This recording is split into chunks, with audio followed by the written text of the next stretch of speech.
أرست زينا إثيوبيا كاب زتوصاي بحيل حسابا نمعواد بيت يبلان كلو قداماي منسترن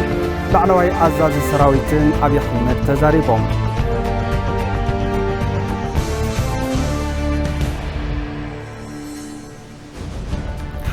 سراويت مكلخال أب لعل إثيوبيا كان صلالو زخل مدقعات ممكات أب زخل قوام كان زركب فيلد مارشال برهانو جولا تزاريبهم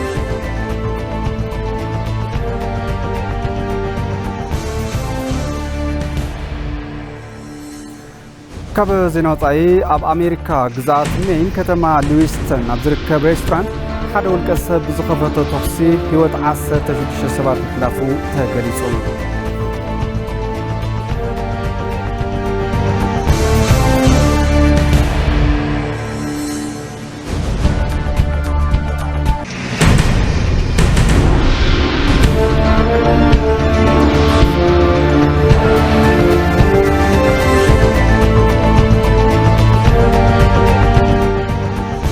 سلام طعنا بلي كبرات تملكتي مادي زينا حيزه مصي لخو مزيناتات الساعات انا ابراهيم فساهيه سنه مكتتال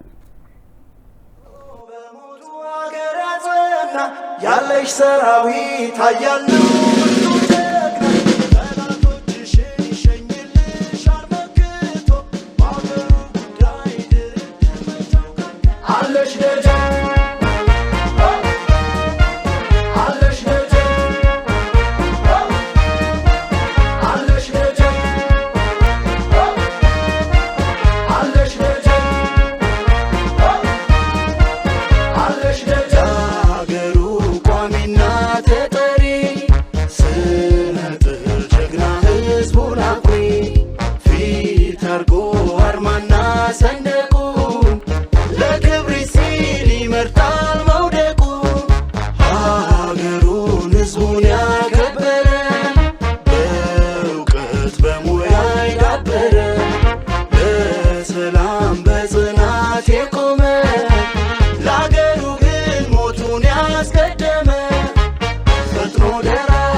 زي ما أدزينا كبرات تملكتنا زي حصر زيناتاتنا قم ببالك جمر منغست إثيوبيا تحساس كلتشحن عسران سلستن قاطر أوروبا أب سويسرلاند جنيفا أب سالت عالم لخ قبائي سدتنياتات زي قارو شدشتك آل كيدانات آزديقوم مكتل قدماي منستر قدات وطانا يتدمك أمكونن حويسو لعلوت حلفت سراح منغستي توكلتي سمت زي قادن توكلتي ايجنسي سدتنياتات ودو حبرات منغستاتن أب إثيوبيا أب زترخبلو أبتم قال كيدانات ريتو توهيبلهم ኣይተደመቀ መኮነን ኢትዮጵያ ካብ ዝተፈላለዩ ሃገራት ዝመጹ ልዕሊ 1 ሚልዮን ስደተኛታት ብምቕባል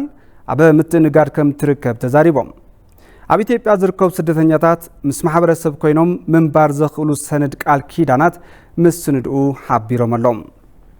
ኣብቲ ዝሳለጥ ዓለም ለኸ ጉባኤ ዝቐርቡ ምላሽ ጽዕንቶ ለውጢ ከባቢ ኣየር ዝተመረጹ መጽለሊ ስደተኛታት ናብ ከተማነት ምዕባይ ዓቕሚ መንግስቲ ምዕባይ እቶም ስደተኛታት ሃገራዊ መፍለይ ህዝብን ቆጸራ ኣባይትን ኣብ ውሽጢ ኣሰራርሓ ምክታት ዝብሉ ቃል ኪዳናት ኣብቲ መድረኽ ጸዲቖም እዮም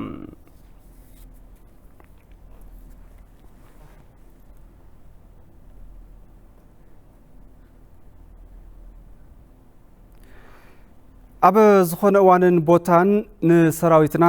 ዓንዲ ሕቆ ምስ ዝኾነ ህዝብና ብምዃን ሰላምና ነቐጽል ኣለና ክብል ሰራዊት ምክልኻል ፌደርኢ ገሊጹ ሰራዊት ምክልኻል ፌደርኢ ብዝተፈተነ ቁጽሪ ኩሉ ግዜ ዝጸንዕ ሰራዊት ዓወት ብዝብል መሪሕ ሓሳብ ኣዲስ አበባ መስቀል ኣደባባይ ኣብ ዝተኸብረ መበል 116 መዓልቲ ሰራዊት ምክልኻል ሃገር ምኽንያት ብምግባር ናይ እንኳዕ ኣብጽሕኩም መልእኽቲ ኣመሓላሊፉ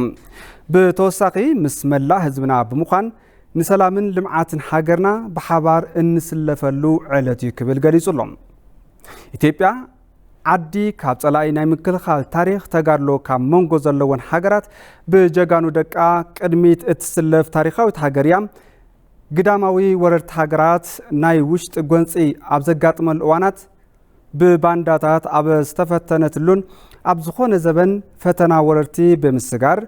ሕዚ በጽሓቶ ዘላ ብራኸ ምብጽሓ ታሪኽ ዝገልጽ እዩሉ ስለ ዝኾነ ብሰራዊታ ኮሪዓ እምበር ሓደ ገዘውን እንተኾነ ሓፊራ ዘይትፈልጥ ምዃና ህያው ታሪኽ ዝምስክሮ ሓቂ ከም ዝኾነ እዩ ኣብሪሁ ዘሎም ሎሚ እውን እንተኾነ ኣብ ዝተፈላለዩ ከባብታት ሃገርና ጸላእቲ ሃገር ብዝኾኑ ባንዳታትን ሓይልታት ጸረ ሰላምን ጸገማት እንተጋጥሙ ጀግንነት ባህሊ ልምዱን ዕለታዊ ተግባሩን ብዝኾነ ሰራዊትናን ህዝብናን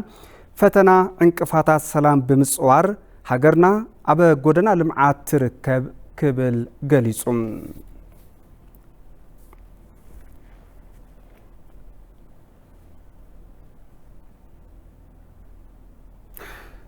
ኢትዮጵያ በዓልቲ ዋና ፈተና ናብ ዓወት ዝልውጥ ተዓዋታይ ሰራዊት እያ ክብል ግልጋሎት ኮሚኒኬሽን መንግስቲ ተፍሊጡ እቲ ግልጋሎት ብዝተፈተነ ቁጽሪ ዝጸንዕ ሰራዊት ዓወት ብዝብል መሪሕ ሓሳብ ኣብ ኣዲስ ኣበባ መስቀል ኣደባባይ ኣብ ዝተኸብረ መበል 116 መዓልቲ ሰራዊት ምክልኻል ሃገር ምኽንያት ብምግባር ናይ እንኳዕ ኣብጽሕኩም መልእኽቲ ኣመሓላሊፉ ኣብ መልእኽቱ 15 ጥቅምቲ 1900 ዓመተ ምህረት ኣብ ኢትዮጵያ ፍሉይ ታሪኽ ዘለዎ ከም ዝኾነ ገሊጹ እዩ እቲ ዕለት ሰራዊት ምክልኻል ሃገር ትካላዊ መልክዕ ብምሓዝ ብብርኪ ሚኒስትር ዝተጣየሸሉ ከም ዝኾነ ሓቢሩ ኢትዮጵያ 116 ዓመታት ዘቑፀረ ብቕብብል ትውልዲ ጸኒዑ ዝነበረን ሃገር ናይ ዘጽንዐን ትካል ሰራዊት ምክልኻል በዓልቲ ዋና ምዃና ኣብዚ ሕዚ እዋን ንጥንኩር ትካላዊ ህንጸት ስልምና ከም ታሪኽ ዝውሰድ እወንታዊ ኣካል ታሪኽና ብምዃኑ እዚ ዕለት ብብርኪ ሃገር ተጸንቢሉ ውዒሉሎም ሰራዊት ምክልኻል ሃገር ካብ ዝተጣየሸሉ ዕለት ጀሚሩ ወነ ፍቕርን ጀግንነትን ሃገር ብምልባስ ቀጺሉ ኣለውን ኢሎም ብመስዋዕትነት ደም ብዝተጻሓፈ ዘኹርዕ ታሪኽ ሃገር እናድሓነ ሎሚ በጽሒዎ ኣብ ዘሎ ብራኸ ንኽበጽሕ ቃል ኪዳኑ ሃገሩ ኢትዮጵያ ጥራሕ እያ ክብል እውን ኣብሪሁሎም ሰራዊት ምክልኻል ሃገር ሓደ ክፍለ ዘበን ዝተሳገረ ታሪኹ ሃገር ኣጽኒዑ ሉዓላውነት ኣኽቢሩ ግዝኣታዊ ሓድነትና ሓልዩ ብደምን ኣዕጽምትን ኢትዮጵያ ካብ ትውልዲ ናብ ትውልዲ ኣሰጋጊሩ እዩ እውን ኢሉ ስለ ዝኾነ ፈተናታት ብጽንዓትን ጀግንነትን እናተሳገረ ተዓዋታይ ሰራዊት ብምዃን ይቕጽለሎ ክብል ገሊጹሎም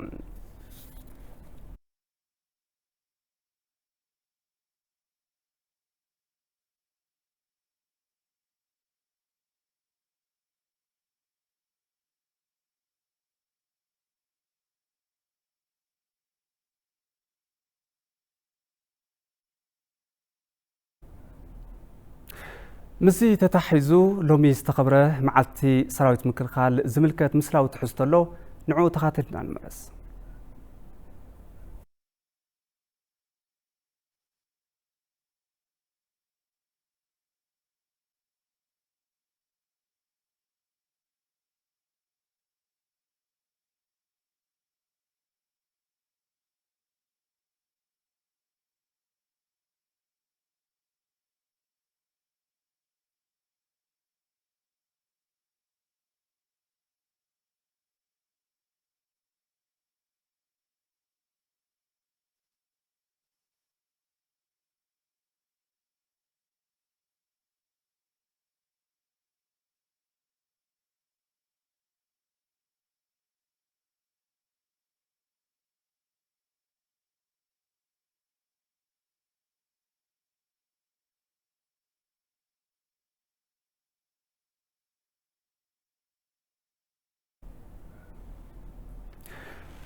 ሚኒስትር ሰራዊት ምክልኻል ዶክተር አብርሃም በላይ መበል 116 መዓልቲ ሰራዊት ምክልኻል መልኪቶም መልእኽቲ ኣመሓላሊፎም ኣብ መልእኽቶም መላ ኢትዮጵያውያን ናይ መወዳእታ ምሽግ ዝኾነን ሃገር እምበር ብሄር ዘይብሉን ሰራዊት ምክልኻል ንኽሕግዙ ጻውዒት ኣቕሪቦም ሰራዊት ምክልኻል ቅድሚ 116 ዓመት ሚኒስትር ሰራዊት ብዝብል መፀውዒ ዝተጣየሸ መዓልቲ ምኽንያት ብምግባር ካብ 2015 ዓመተ ምህረት ኣትሒዙ እናተኸብረ ዝርከብ ትኽክለኛ ታሪኽ እቲ ሰራዊትን ትካልን ንምዝካር ብዝተመሓላለፈ ታሪኻዊ ውሳነ መሰረት መዓልቲ ሰራዊት ምክልኻል ብዝደመቐ ክብረ በዓል ክውገን ምግባሩ ገሊፆም እዮም ሰራዊት ምክልኻል ካብ ቀደም ክሳብ ሕዚ ጀግንነት ህዝባውነት ጽንዓትን ኣይሰዓርን ባህላይነትን ተላቢሱ ተደጋጋሚ መስዋዕትነት እናከፈለ ንኢትዮጵያ ሃገሩ እናኸበረ ይርከብ እውን ኢሎም እቶም ሚኒስትር ኣብ ማሕበራዊ ገጾም ኣብ ዘስፈርዎ ጽሑፍ ናይ መወዳእታ ምሽግ ዝኾነን ሃገር እምበር ብሄር ዘይብሉን ንኢትዮጵያን ስለ ኢትዮጵያን ዝነብርን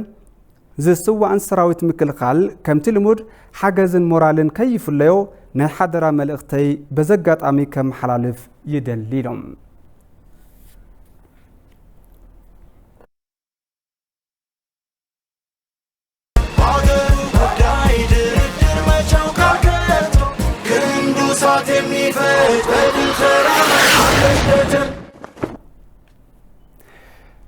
ንዝሓለፉ 3 ዓመታት ኣብ ከባቢ ደቡብ ኣብ ግዳጅ ዝርከብ ኣባላት እዚ ደቡብ ኮር 205 መዓልቲ ሰራዊት ምክልኻል ኣመልኪቶም ምስ ህዝቢ እቲ ከባቢ ብዝተፈላለዩ ምድላዋት ኣኽቢሩ እቲ ሰራዊት ኣብቲ ከባቢ ዝነበረ ምንቅስቓስ ጉጅለ ራዕዳዊ ሸኔ ብምዕጋት ንሰላም እቲ ከባብን ንድሕንነት ዜጋታትን ዝለዓለ ኣስተዋፅኦ እናበርከተ ይርከብ ኣብ እዚ ደቡብ ዋና ኣዛዚ ኮር 205 ኮሎኔል ግርማ ኣየለን ዋና መሓዳሪ ዞባ ምብራቅ ቦረና ኣይተ ዓብዱረዛቅ ሁሴንን ሓዊሱ ኣባገዳታት ሽማግለ ዓድን ዝተፈላለዩ ክፋላት ሕብረተሰብን ኣብቲ መርሃ ግብሪ ተዓዲሞም ክብል ሚካኤል ገዙ ጸብጺቡ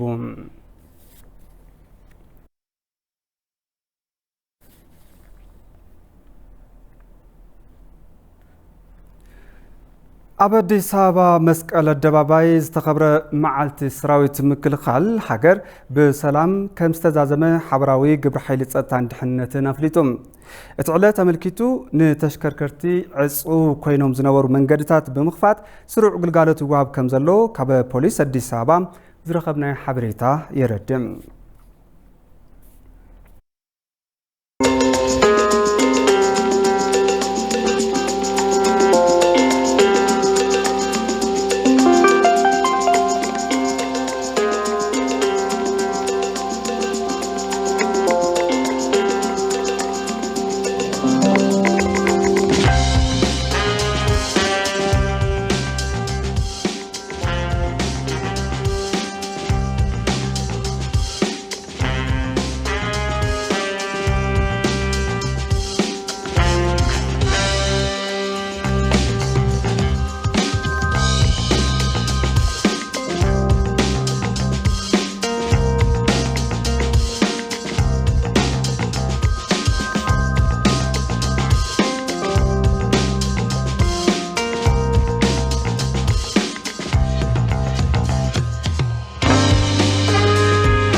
معد زينة قصل حزر ما بزرزر نابز حزنام زيناتات كحلف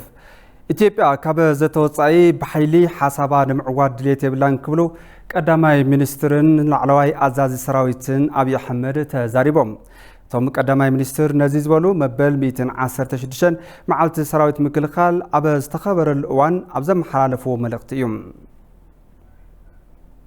كقرب غزي جمرو كاب قربا اوان جميرو إثيوبيا اب حد زعباتات زته يدلينا ايو زبل حطون تلعل ورار ككايدي خيليو زبل سقات كم زلو يسمعيو نملا حزبتات إثيوبيان سراويت مكلخال هاجرن ابزا زتخبرت معلتي كገልጾ زدلي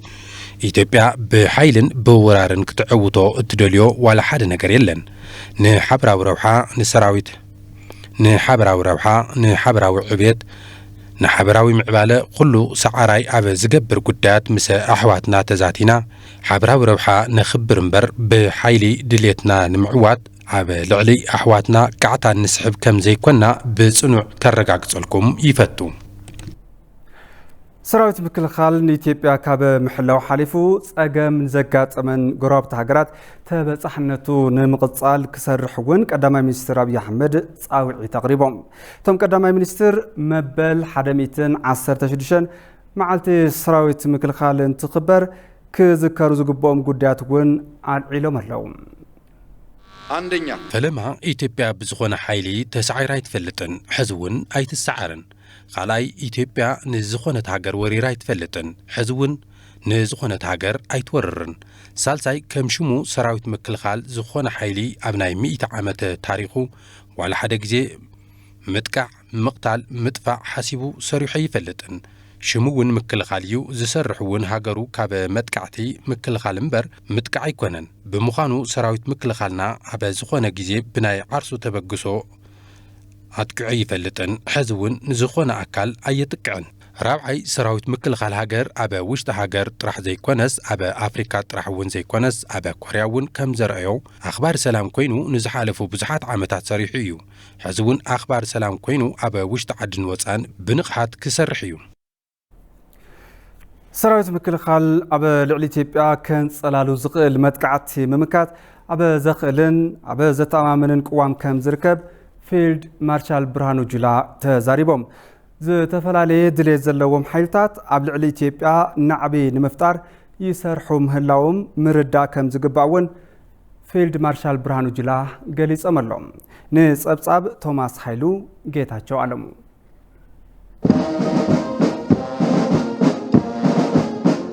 مبل 116 معالتي سراويت مكلخال أبز تخبرلو ترخيبهم لعلواي إتاماجور شم سراويت مكلخال هاجر فيلد مارشال برهانو جولا ملئخت حليفهم تسراويت لولاونة إثيوبيا بزتا أمام كنتات تخبرون خغصل زخل عقمي كم زتفترلو قليصهم بزيد ما كابو صاي كان صلالو زخل متكعتين ممكات يسرح مهلاو قليصهم يسراويتاچنن زغجنت أدابرن مدلاوات سراويتنا أطناخيرنا أزمنا عقمو أمعبيلنا كاوصاي زمص سغات صطتنا ممكات لوختنا انداتواصانا ينا ناي مدري بحري ايرن سايبرن حيلتاتنا نزي زبن بزمطنو ابل على هاجرنا كنصلال زخل متقعت بزترف ملكعن متقعتي انت تسزنزيرو دمام او حصير اوان ممكات بزخل قوام اندحنصنا ابزت امامن بركينا نركب زتفلالي دليت زلوهم حيلتات وصاي ابوشت عدين عبين مفتار يسرحو مهلاوم مردا كم زغباون فيلد مارشال برهانو جولا قليصهم ሁሉንም ብሄር ተበድልሃል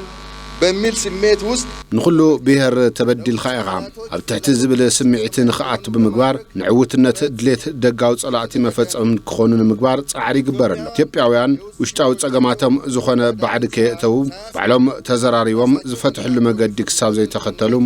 صلاتنا ገንዘብን ዕድቅን በመቀበል ነንሕድሕና በመውዳ ነታ ናይ ባዕልና ሃገር ናብ መፍራስ ከም ዘእትውና ክንግንዘብ ይግባ በመሰረት ሕገ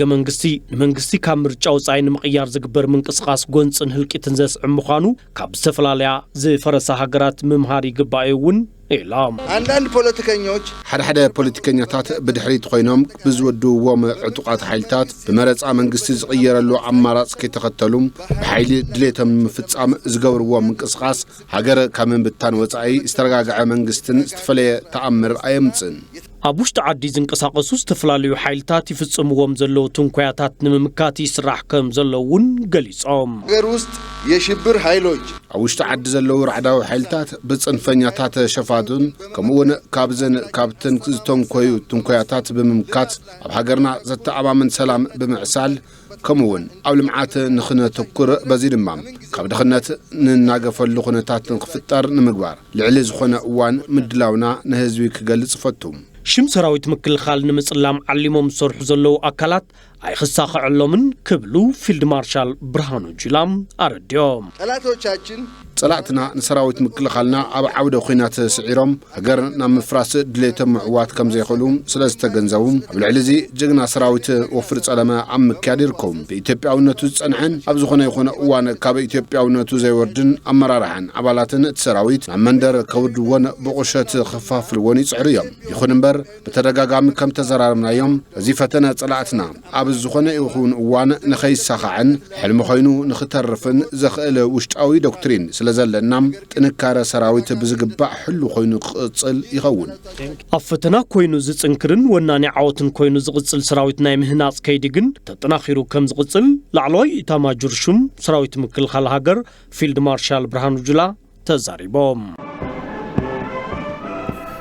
حزب إثيوبيا بقون سراويت مكل خال هاجر أو كبل كم زقبع ETV زراربوم نبرتي قليصهم كوسن برهانو زراربوم اللو تخاتين على المرز በኢትዮጵያን ፍቅር ላይ የተመሰረተ መከላከያ የሀገር ልጅ የህዝብ ልጅ ኣብ ፍቅሪ ኢትዮጵያውያን ዝተመስረተ ሰራዊት ምክልኻል ወድ ህዝቢ ወድ ሃገር ጽንዓቱ ተኣማንነቱ ፍቅሩ ብጣዕሚ ይዝሐጉሰኒ ካብዝን ላዕሊ ንሃገርኩም ተፋተው ተፋቀሩ ንሕና እውን ኣብ ጎንኩም ኢና ጅግንነትኩም ተኣማንነትኩም ብጣዕሚ ይዝሐጉሰኒ ንኹርዓልኩም ኢና አገራችን የደረሰችበትን ደረጃ ምክንያቱም በኢኮኖሚ ያደገችበትን ሁለት ሀገርና ዝበጽሐት ልብርኪ በቁጠባ በወታደራዊ ኃይሊ ዝረአናሉ እዩ ጸላውን ኢዱ ንኽእክብ እዚ ስራሕ አድላይ መኻኑ የተረድየም ኣብ ልዑል ብርኪ ከም ዘለና የተገንዝበም ከም ዜጋ ከም ሀገርውን ኾሪዐየ ህዝቡ ባለው አቅም ሁሉም ህዝብ በመከላከያ ጎን መቆም አለበት ህዝቢ ብዘለዎ ዓቕሚ ኣብ ጎን ምክልኻል ሰራዊት ደው ክብል ኣለዎ ኣነ እውን ብዘለና ዓቕሚ ኣብ ጎን ምክልኻል ሰራዊት ደው ክብል እየ ሰራዊት ምክልኻል ክብሪ እዩ ሽሙ እውን ክቡር እዩ እኔም ራሴ መከላከያ ነበርኩ በቀድሞ ስለዚህ መከላከያ ማለት የሀገር ዋልታ ኣነ እውን ቅድሚ ሕዚ ኣባል ምክልኻል እየ ነይረ ብምዃኑ ምክልኻል ማለት ዋልታ ሃገር ንሓንቲ ሃገር ኩሉ ነገር እዩ መከላኸሊ نهزبي نهاجر دومو زهب هيوتو نهاجر كبل زسوي نسوم نهاجرم كم سركوا دك ناون هاجرنا زركوا يكبرلنا كمن بلاي سلام لإثيوبيا زم يسفلقوا سلام نو لعل كله نهزب إثيوبيا زدليو سلاميو مكلاخل سراويت ون كابز بستفتريو سلازي سلاميو بمخانو سراويت مكلغالنا هزبي ينبر نايمان نمود بايكونن بمخانو ون هزبي كدقفو لو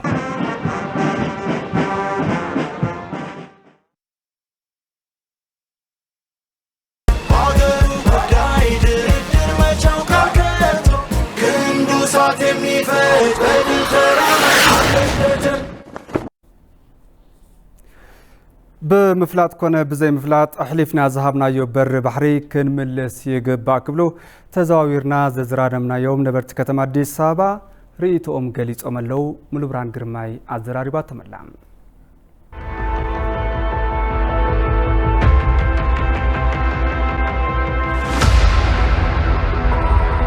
ቀይ ባህር ራሳችን አሳልፈን የሰጠን ቀይሕ ባህሪ ባዕልና ኢና ኣሕሊፍና ሂብና እዮም ኣነ ዕድመ ሂብኒ ብዙሕ ነገር እየ ካብ ሓይለ ስላሴ ክሳብ ሕዚ ፈጣሪ ዕድመ ሂብኒ ዝነበረ ከይዲ ንምርኣይ ክኢለ እየ ሕዚ እውን እቲ በር ባሕሪ ባዕልና ኢና ክነመልሶ ንኽእል ኩላትና ተሓቢርና ኢና እቲ ከይፈለጥና ኣሕሊፍና ዝሃብናዮ ንብረትና ክነመልሶ ይግባእ ዶክተር አብይ አሕመድ አሊ ቀዳማይ ሚኒስተር አብይ አሕመድ ዝተዛረቡ ዝፍጽሙ ስለ ዝኾኑ ዝጠቕመና ጥራእዮም ዝዛረቡ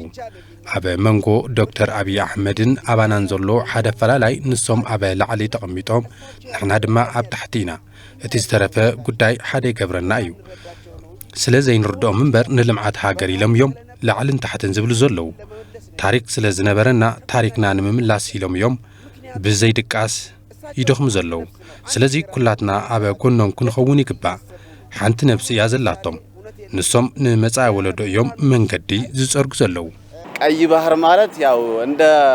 ቀይሕ ባህር ማለት ንኣብነት ኣብ ፈላላይ ፖለቲካ ሃልዩና ሃገርን ትውረር ከላ ሓደ ከም ንኾኖ ኣብ ጉዳይ ቀይሕ ባህር እውን ህዝቢ ኢትዮጵያ ሓደ ዝኾነ መትከል ኣለዎ ኢለ ይለኣምን ዘይንሰማምዐሉ ጉዳይ ክህሉ ይኽእል እዩ ግና ድማ ብሉዓላውነት ሃገር ዝካታዕ ሰብ የለን ቀይሕ ባህር ድማ ሓደ መለክዒ ሉዓላውነት ሃገር እዩ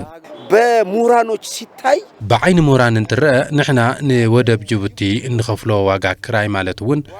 نخلت عمد راح نخفلو قدب الداسة يهنسيو نكراي نخفلو قليل يكونن نزي نمترافي لهم يوم دكتور أبي أحمد دخم زلو سلازي كلاتنا أبقون نخون እኔ ማለት የምችለው ከጠቅላይ ሚኒስትራችን ጎን ነኝ ኣነ ብወገነይ ኣብ ጉዳይ በር ባሕሪ ኣብ ጎን ቀዳማይ ሚኒስተርና እየ ሃገዝ ክገብሮ ብዝኽእሎ መንገዲ ብሓሳብ ብገንዘብ ኣብ ጎንኻ የክብሎ ይደልየ በር ባሕሪ ብፍላይ ኣብዚ ሕዚ እዋን ናይ ግድን የድልየና እዩ በስምምነት ነው የሚሆነው ያለ በሌላ ነገር አይሆንም በስምምዕ ይኮን ዝግባእ ሂብኻ ብምቕባል ማለት እዩ በዲፕሎማሲ እንደተባለው ብዲፕሎማሲ ብሽምግልና ዝከኣል ተኾይኑ ሞክሩ ተዘይኾይኑ ከዓ ብዙሕ መንገዲ ኣሎ ኣጆኹም ኣብ ጎንኹም ኢና ህዝቢ ኢትዮጵያ ኣብ ጎንኹም እዩ ታሪክ ሊሰራ ነው የተነሳው ታሪክ ስርሕዮም ተላዒሎም ንሶም ጀሚሮምዎ ዘይወድእዎ ምንም ዓይነት ነገር የለን ስለዚህ ፈቲና ዝበሉና ነገር ክንሰምዖ ይግባእ ብዝድለ ነገር ኣብ ጎኖም ክንስለፍ ኣለና ብሓገዝ ቅርሺ ብህይወት መስዋዕት ኾነ ብጊዜ እንሕተቶ ኩሉ ነገር ኣብ ጎኖም ኢና ምክንያቱ ንወለዶ ሓሲቦም እዮም ዝፅዕሩ ዘለዉ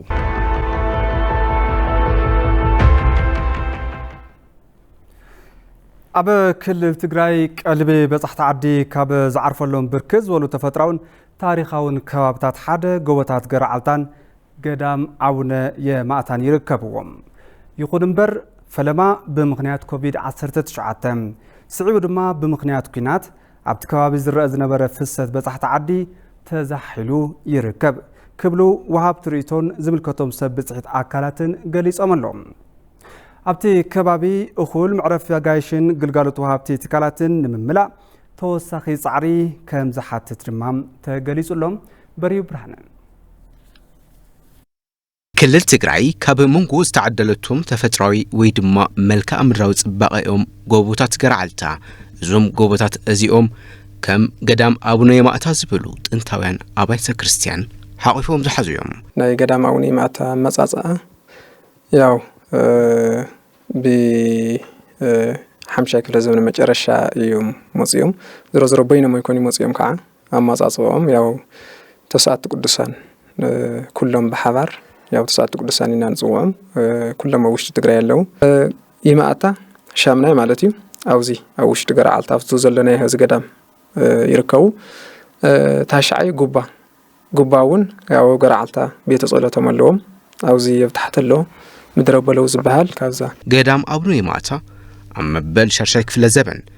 ብ537 ዓመተ ምህረት ከም ዝተሃነጸ እዩ ዝግለጽ ካብኡ እዚ ቤተ ክርስቲያን እዚ ትኩሉ ተኣምራት እዚ ብዝተፈጸመ ቶም መነኮሳት በዓለም ዘመንኮስዎም ዝሪእዎ ዝነበሩ ተኣምራት እናርአዩ ምስኦም ኣሰር ይኽተሉ ስለ ዝነበሩ ያው ኣብዚ እውን ከም ተዓንተው ዝገለጹልካ ቤተ ጸሎቶም እውን ስለ ዝኾነት በዓለም ዝሃነጽዋ ፍቲ ስለ ዘላ ምስኣት ሓይዞም ዛ ቤተ ክርስቲያን እዚኣ ታሃኒጻ ማለት እዩ ካብኡ እዚ ዝተሃነጸሉ ዓመተ ምህረት ብ537 ዓመተ ምህረት ያው በሃፀይ ገብረ መስቀል ዘመነ መንግስቲ ተሃኒጹ ሃነጽቲ መነኮሳት ተጋሩ ዝነበሩ ለባ ማቴዎስ አባ ዘማርያም አባ ገብረ ጴጥሮስ ገብረ አደናይ ገብረ አጽፋ ዝበሃሉ መነኮሳት እዮም ዝኹሉ ህንጻ እዚ ሃኒጾሞ ማለት እዩ ሰዓሊ ጻዲቅ ይስውን ብንያም ዝበሃል ወዲ ሓፍቶም ለባ የማእታ ካብ ቆስያ ምስኦም ዝመጸ ናይ ለባ የማእታ ትውልድ ሃገሮም ያው ተስዓቱ ቅዱሳን ረማውያን እዩ ዝብሎም ትገሊ ግን ታፍሊት ቦታኦም ቆስያ ይብላ ናይ ለባ የማእታ ማለት እዩ እና ካብ ቆስያ ምስኦም ዝመጸ ዝኹሉ ስእሊ እዚ ስኢሉ ያው ፍቱሽጢ ናርአና ዝነበርና ኣቲና ኣብ መጀመርያ ጉልላት ዝርከብ ዘለዉ 12 ሐዋርያት ስእሊ እኒኦ ቀጽልካ ካልኣይ ጉልላት እኒኦ ተስዓቱ ቅዱሳን ኣለዉ ማለት እዩ እና ዞም በዓል ቀይሕ ፈረስ አባ የማእታ በዓል ጻዕዳ ፈረስ እውን ኣሎ ብድሕሪት ዝኹሉ ስእሊ እዚ ስእሊ ዝሰኣለ ማለት እዩ ስእሊ እውን ኣብቲ ሽዑ ዓመተ ምህረት እዩ ተሳኢሉ ኣብ 537 ዓመተ ምህረት ያው ህንጻ ብልተፈጸመ ቀጠታት ስእሊ እውን ዳይሬክተር ሽዑ ተኻይዱ ማለት እዩ ርእቶ ዝሃቡና በጻሕቲ ዓዲ ከም ዝበልዎ ኣብቲ ከባቢ ኩል መዕረፋ ጋይሽ ንምምላእ ክስራሕ ይግባእ ዞም ጎታት እዚኣቶም ማት ናብ ቱሪዝም መስሕብ ክኾኑ ተኮይኖም ሓደ መንግስቲ ቆልሕታ ገበረሎም ኒኦ ካው ደሞ ሰብ ሃፍቲ አውዚ ምንም መዕረፍ የለ መጽኻ ሃይላንድ እኳ መግዝእ የለ ካብ ከተማ ኩሉ ነገር ዛብሽኩት ትኹን ዛማዩ ትኹን ሒዝኻ ኢኻ መጽኻ ብዚኣ ትጥቀም ትኽእል ጦሚካ ምግተልዕ ትኽእል ማይ ጾሚካ ክትሰተይ ትኽእል ስለዚ አውዚ ዞም ሎጅ ነገር ሃምዚ ሰብ ሃፍቲ ለኾነ መዕረፊ ትትገብሩ ኣነ ደስ ይብለኒ ምክንያቱ ና ዙ ቱሪስት ፍሰቱን ክበዝሕ ይኽእል ኪላ ቱሪዝም ወረዳ ሓውዜን ገብረ መድህን ገብረ ሚካኤል እቲ ከባቢ ብርክት ዝበሉ በጻሕቲ ዓዲ ዘተኣናግድ ምንባሩ የዘኻኽር ብድሕሪ ለበዳ ኮቪድ-19 ስዒቡ ብዝተፈጠረ ኩናትን እዚ ኣዝዩ ከም ዝተሃሰየ እውን ይገልጽ ብጣዕሚ ብዙሓት ፍሎ ኦፍ ቱሪስት ዝፈስሉ ሰዓት እዩ ነይሩ ብመሰረቱ ያው ካብ መንእሰይ ጀሚሩ ክሻብ ኣረጋውያን ዝሳተፍሉ ዓውደ ስራሕቲ እዩ ነይሩ ያው ኩሉ ህዝቢ ኩሉ ማሕበረሰብ ተጠቃማይ ዝኾነሉ ሁነታት እዩ ነይሩ ማለት ኣብ ሰላም ሰዓት ዝነበረና ሃዋሁ ሃይ ፍሎ ኦፍ ቱሪስት ዝነበረሉ ሰዓታት እኳ ዋላ እኳ እንተነበረ ያው ኣብዚ ሰዓት እዚ ገጢሙና ዘሎ ብጎንፂ ምክንያት ያው ብጣዕሚ ብዙሓት ናብ ኣሉታዊ ዝኾኑ ጽዕንቶታት ወይ ከዓ ኢንተርናል ፋክተር ያው ናብ ዜሮ ብርኪ ኢኮኖሚ ያው ክበጽሕ ክኢል እዩ ድሕሪ ስምምዕ ሰላም ፕሪቶሪያ ምንቅስቃስ ቱሪዝም እቲ ከባቢ ናብ ምንቕቃሕ ንኽምለስ ሓደ ኢሉ ጀሚሩሎ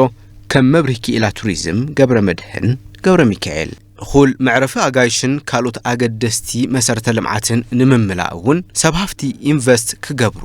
ጻውዒት ቀሪቡሎ ኣብዚ ሕዚ ሰዓት ግን ብናይ ሰላም ጨላንጨል እናተፈትሐ እዩ ቀስ ብቀስ ዘሎ ያው ብምትሕባር ብናይ መንግስትን ብናይ ህዝብን ኣብ ጽቡቕ እንተና እዩ ዝርከብ ስለዚ ግን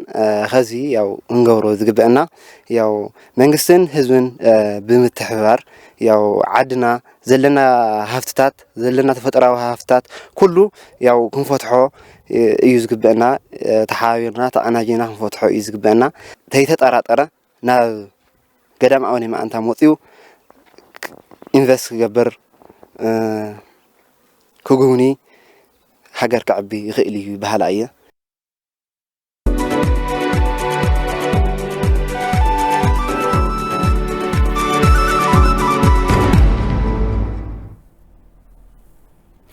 ዜና ዕዳጋ ልዕሊ 160 ሚልዮን ብር ዝግመት ዋጋ ዘለዎም ኣቑሑት ኮንትሮባንድ ከም ዝተታሕዙ ፖሊስ ፌደራል ኣፍሊጡ ካብ መንጎ ዝተታሕዙ ኣቑሑት ኮንትሮባንድ ክዳውንቲ ኣቑሑት መለዋወጢ መኪናን ገዛን ሓፂነ መፂን ምንጻፋት ተንቀሳቃሲ ስልክታት ጫማታት መድሓኒታት ቆርቆሮ ጨናታት ደፍተራት ችንዳ መከላኸሊ ዝናብን ምስማራትን ከም ዝርከብዎም እዩ ተገሊጹ ዘሎ ካብዚ ብተወሳኺ ማሽናት መሰንከት ባኒ መነጽራት ገይፀ መዚፅን ዝተፈላለዩ ክሬማት መሐለዊ ጽሬትን ዝፀዓና ተሽከርከርቲ መበገሲአን ሶማሌላንድ ብምግባር ናብ ከተማ ድሬዳዋ እናኣተዋ ኣብ ዝነበራሉ እዋን ዝተተሓዘ ምዃኑ እዩ ተሓቢሩ ዘሎ ካብ ሕብረተሰብ ብመሰረት ዝተረኸበ ሓበሬታ ፍሉይ ሽሙ ኣርሙ ካሴ ተባሂሉ ኣብ ዝፅዋዕ ከባቢ ብዝተዋደደ ስራሕቲ ፖሊስ ፌደራል ኣባላት ፖሊስ ፈጥኖ ደራሽ ምብራቕን ሰራሕተኛታት ግምሩክን ከም ዝተተሓዘ ተገሊጹ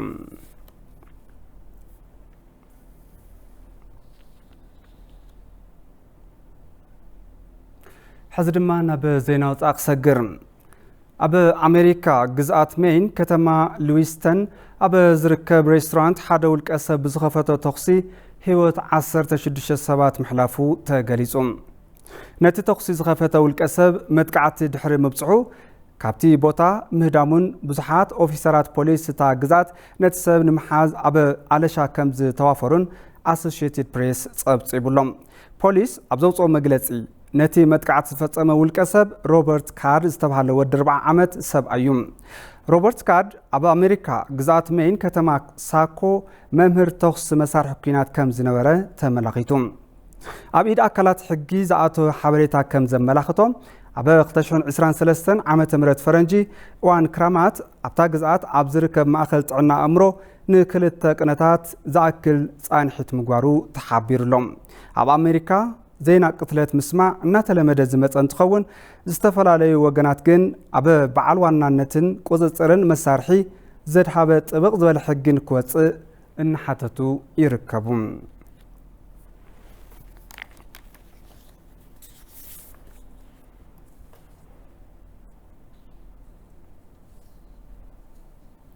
ተበረከትና ማዕድ ዜና ቅድሚ ምዝዛምና ቀንድ ዜናታት ዝዕለት ከዘኻኽረኩም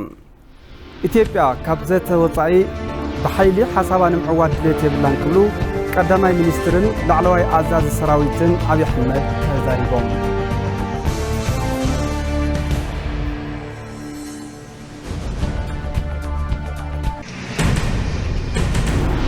ሰራዊት ምክልኻል ኣብ ልዕሊ ኢትዮጵያ ከንፅላሉ ዝኽእል መጥቃዕቲ ንምምካት ኣብ ዘኽእል ቅዋም ከም ዝርከብ ፊልድ ማርሻል ብርሃኑ ጁላ ተዛሪቦም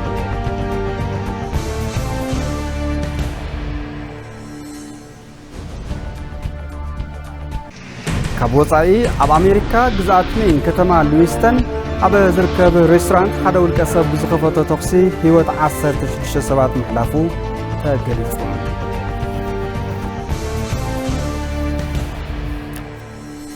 ባርከስ ተመልከትና ነሰዓት ዝሓዝናዮም ዜናታት ኣብዚ ዛዚና ስለምክታኩም ኣዝና ነመስግን ሰላም